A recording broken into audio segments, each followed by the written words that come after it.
Hey, what's up, everybody? Time for Twin Peaks, Season 3, Episode 10. Watched it a couple times and got all my notes and observations on down, so let's get to it. Alright, well, we start off, Richard Horn obviously in trouble for running over that kid after the meeting up with the drug dealer, and visits the gal, the only one that at least he knows that was able to identify him if there was a lineup or whatnot. And she said that she's already contacted the sheriff and sent them a letter, so he kills her, at least get rid of the prime suspect, or not prime suspect, I'm sorry, the prime witness with him as a suspect, and gets somebody on the phone. Let them know that they need to intercept that letter. I almost thought that she was just BSing him. The way she came off was almost like she was BSing and trying to get him to go away, and like she hadn't done either. So anyway, Carl's playing a little guitar out in front of the trailer park, and Ginger Junkie is threatening to beat up his girlfriend. Great domestic situation there. Guess that's what happens when you introduce drugs. Candy, the bimbo, one of the gals that I guess the Mitchum brothers keep around, part of their entourage or whatever, is chasing a fly around trying to swat it, and one of the Mitchum brothers is doing some writing into a log book of some kind, and apparently Candy doesn't realize that if you swat a fly that's on someone's face, you're probably going to hit them as well. So she doesn't seem to be able to put a cause and effect together very well. I wonder if she's a cousin or distant cousin of Lucy's. That makes sense. And apparently this is where the Mitchum brothers live that run the casino that old Dougie Cooper pillaged as Mr. Jackpot. Yeah, we've got them there, and we've got some interesting people hanging around, to be certain. Dougie Cooper at the doctor's office, apparently in the best shape he's ever been in. And needless to say that the missus is pretty turned on, having looked him over. Maybe he was, we saw the Dougie that went into the lodge was not in the best of shape. It was a bit of a slob. Oh, back at the Mitchums, Ike the Spike's arrest is shown on the local news. Apparently, it sounds like they were going to put out a hit on him for one reason or another. Maybe it had to do with the gal that Ike stabbed in that office quite brutally. Maybe she worked for the Mitchums. Hard to say. But he is working for Duncan Todd, who is the guy running the operation over at that other casino. So if Duncan Todd had sent Ike to kill one of the Mitchums guys, then maybe the Mitchums wanted to retaliate by getting rid of Ike, so on and so forth. And they also find out that the identity of one of Ike's victims is none other than Dougie Jones. This Mr. Jones is popping up quite often and becoming a little even more suspicious to them. Dougie's house, his wife is hot to trot, and that leads to sex, of course. And Dougie, lying in bed, has that look on his face, like I've died and gone to heaven, which is kind of funny. Hopefully, it doesn't turn him into a sex addict or something. And Dr. Jacoby doing his best Alex Jones impersonation, getting everybody all fired up, so he can hawk his gold shovels, his gold-plated shovels. Yeah, whatever Krylon gold is worth, sprayed on a couple nickels. And Nadine, being one of his devoted fans, is in some kind of a drapery store. Must have one. And she's got one of those shovels in the window, almost like a display. It's pretty funny. Maybe she's making some money with those silent drape runners after all. And again, Jerry Horn tripping balls in the woods. I don't know how long he's been there. Who knows? Wouldn't it be hilarious if he was stoned and he accidentally stumbled upon the sycamore grove that leads to the Black Lodge? I can only imagine what Jerry Horn's doppelganger would be like. So Deputy Douche-Nozzle takes care of that incriminating letter that was sent to the police. So Richard is seemingly in the clear, at least for now. The witness is dead, unless he left evidence behind, and then that letter was intercepted. But then again, it may be held for blackmail later on. You never know. We didn't see the guy destroy it. Hello, Johnny. How are you today? God. Talk about a life of insanity, having to, deal with a guy like that. Yeah, Johnny Horn looks like he's like dressed up for tryouts for American Gladiators or something, with the goofy outfit on, all tied down so he can't go sprinting around the house like he's training for the Olympics. So Sylvia Horn is Richard's grandma, according to what Richard said. Which begs the question, who is the mother? Audrey, who's someone we haven't seen yet in the show, who apparently, according to a previous episode, went into a coma after the explosion at the bank at the end of season 2.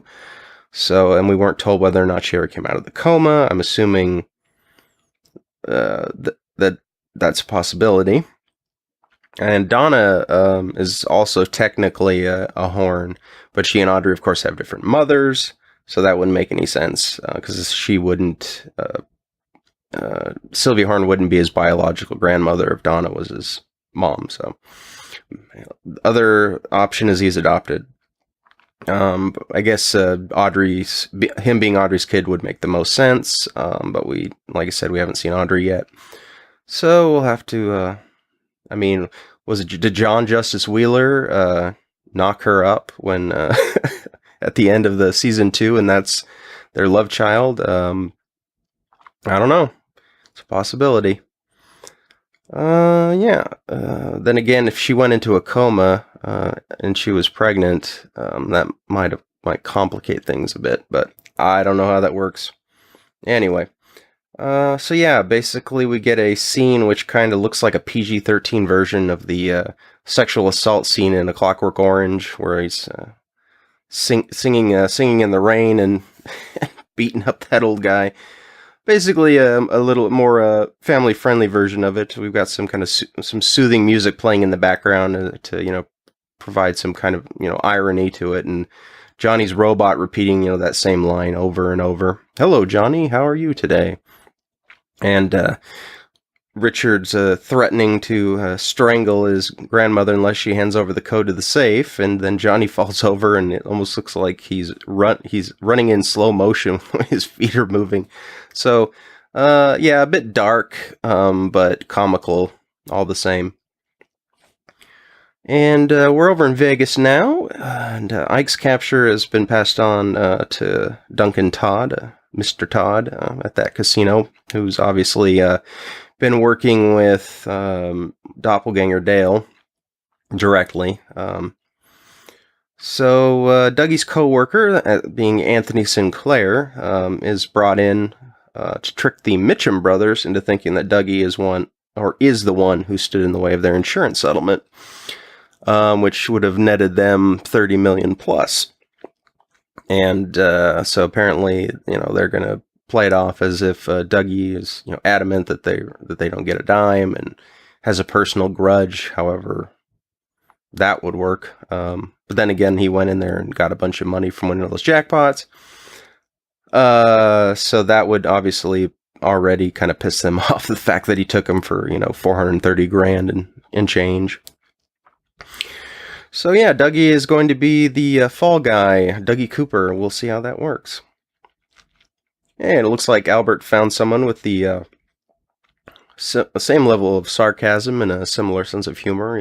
You could when they were at the coroner's and at the morgue, and she was I don't remember the character's name, but she was kind of throwing out her little quips and stuff. Albert seemed to be a little bit impressed, so I kind of had a feeling that she and him were going to kind of buddy up at some point, and there they did.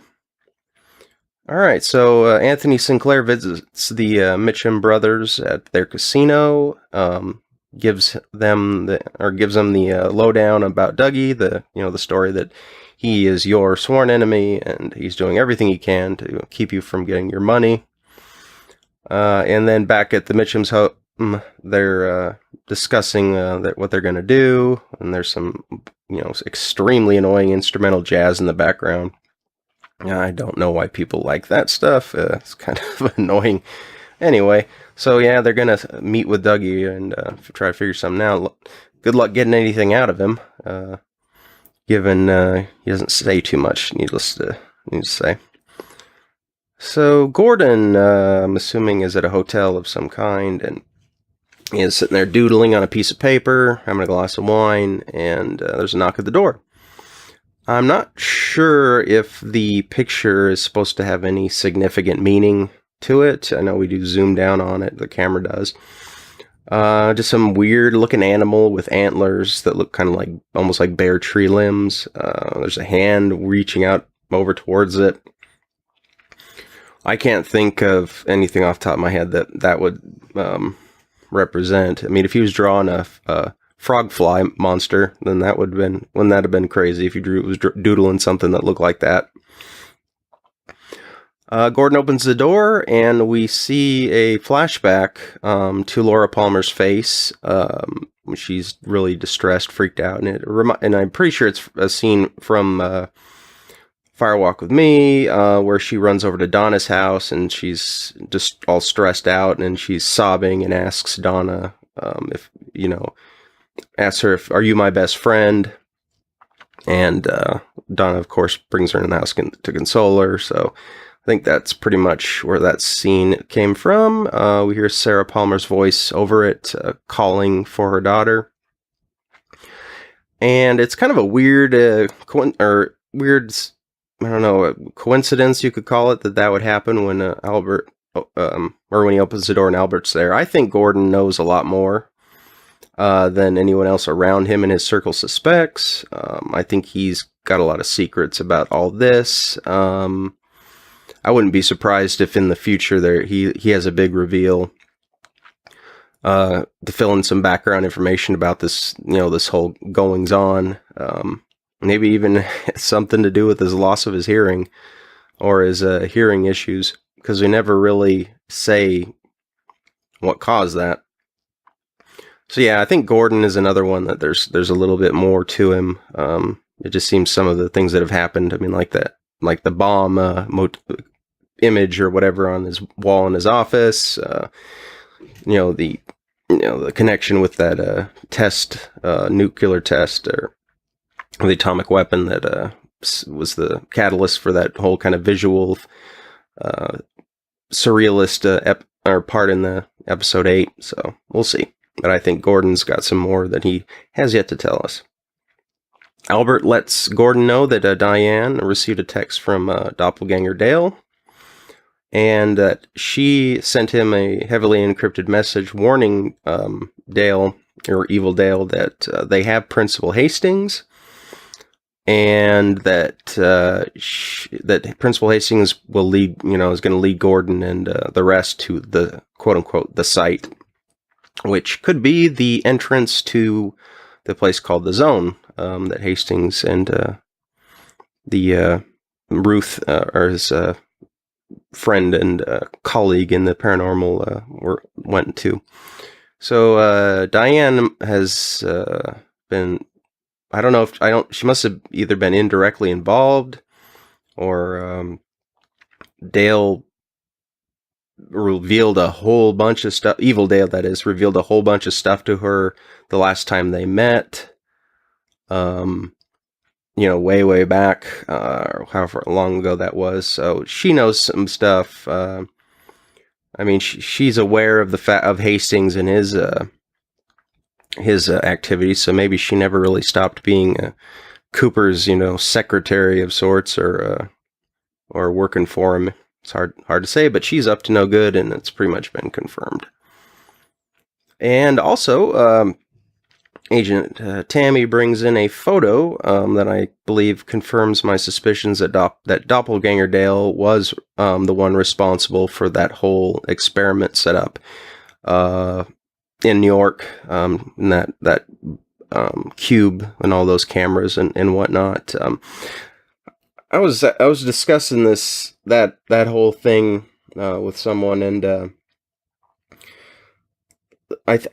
I'm not entirely sure the ultimate purpose of the box, but what I do remember is that Dale was about to leave we assume he'd opened those curtains of the Black Lodge and saw his doppelganger driving along that road, and then the doppelganger of the evolved arm caused the floor to kind of rise up and down, and then Dale fell through the floor and was kind of floating, through kind of space or whatever, and then he landed on the outside of that building where that box was, and then ended up floating in the box.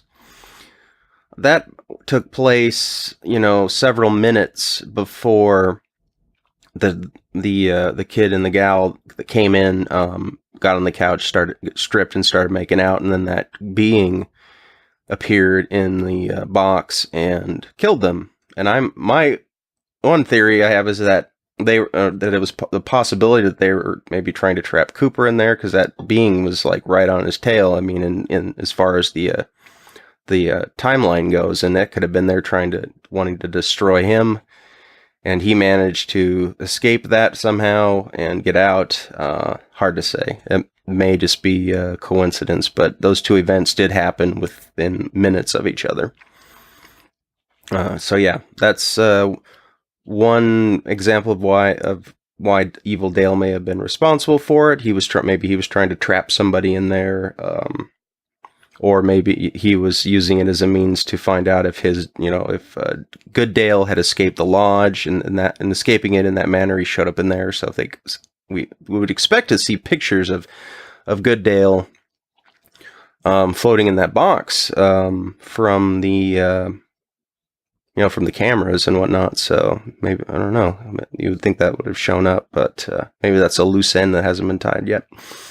All right, and we end the episode. Well, not end it, but lead up to the finale, which is always a musical ending, with the Log Lady, like always, bringing some profound wisdom and her interesting way of describing things to give us some cryptic but important information. And I'm just going to kind of read it verbatim of what she said to Hawk. Electricity is humming. You hear it in the mountains and rivers. You see it dance among the seas and stars, and glowing around the moon. But in these days, the glow is dying. What will be in the darkness that remains? The Truman brothers are both true men. They are your brothers. And the others, the good ones, who have been with you. Now the circle is almost complete. Watch and listen to the dream of time and space. It all comes out now, flowing like a river.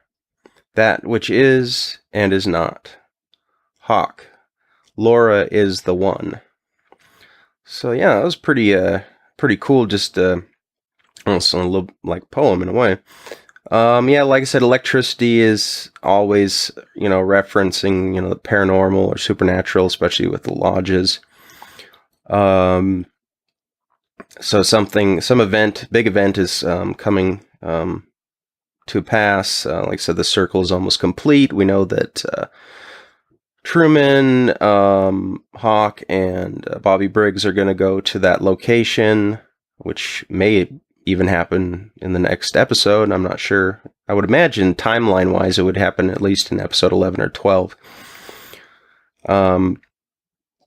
So they're going to go there, with the information they got from Major Briggs's little notes that he left behind. And I also remember that Dale talked to Laura Palmer in the lodge, and then all of a sudden she kind of was almost like abducted, or like she kind of lifted up in the air and it was almost like taken away, and with kind of a shriek. So it was almost like another force was involved that got her out of there. And then we saw Leland, and it looked like the good Leland. It didn't look like Doppelganger Leland. He didn't have the, the kind of the whitish, opaque eyes, and he's, telling him to find Laura. So maybe, because like I said, Laura, as far as a spiritual being or an entity, still exists. I mean, her mortal, body may be, in the ground and turned to dust, but her, her consciousness and her spirit, or still exists within the realm of the lodges. And so she, like I said, they may have ultimately going to try to find her. But we also obviously saw from that episode 8 with the glowing ball with her face, kind of, the image of her from her prom picture, kind of floating down to Earth. So definitely Laura is. I've heard she's got to be somewhere, and I'm assuming has a part to play in this, this thing going full circle, as the log lady said. Yeah, it should be interesting. We're more than halfway through, and I think there's a total of 18 episodes. So, yeah, I'm hoping, just from my own standpoint, that they wrap the Vegas thing up within the next episode. Well, I guess maybe in the next couple episodes. I'd like to see them at least have 4 or 5 episodes, that are focused on, kind of the race to the finish, trying to stop evil from winning, with some sense of urgency, and kind of, I think they're setting it up ultimately for some of these timelines, or these storylines, I mean, to get wrapped up, because Dougie Cooper needs to get back to Twin Peaks at some point, because that's basically how the show, or how it was described by Lynch. I think is basically his journey to get back to Twin Peaks. So hopefully in the next couple episodes we'll be done with Vegas. We'll be done with the Mitchums, Duncan Todd, at least to a degree of that, what that's going on. Janie, I don't know how that's going to work. I don't know if he's just going to have to vanish. So yeah, it's only we can guess is when Cooper completely acquires his old memories and whatnot. And now that we also know that Principal Hastings can lead Gordon and them to the site, where that's another place too, where we get some supernatural activity. So yeah, it'll be interesting to see how they draw all these threads together to finish out the show when it reaches that point. But anyway, yeah, it was a pretty good episode. A couple, good spots with Gordon and Albert talking about Diane, and also the log lady scene really added quite a bit to it, and I was glad to be able to see her again in another episode, because she always she cuts through the BS and just kind of says how it is, even though she does it in her own unique way. All right, yeah, that's it for episode 10. We'll be back with a review of episode 11 next week. Take it easy, folks.